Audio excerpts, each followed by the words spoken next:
lapsed selle ilmas ringi käib, nende rõõmsaid vempe terve ilm saab täis, aga ühel päeval muutub vembumees.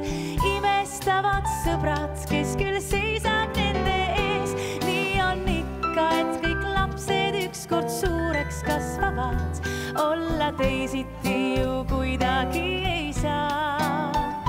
Lilled, puud ja loomad, linnud, väiksed rohuputukad, kõigil olemas on kasvumaa.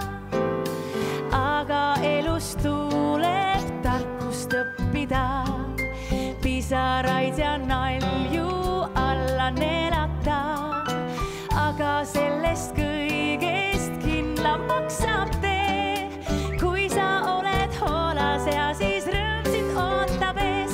Nii on ikka, et kõik lapsed ükskord suureks kasvavad, olla teisiti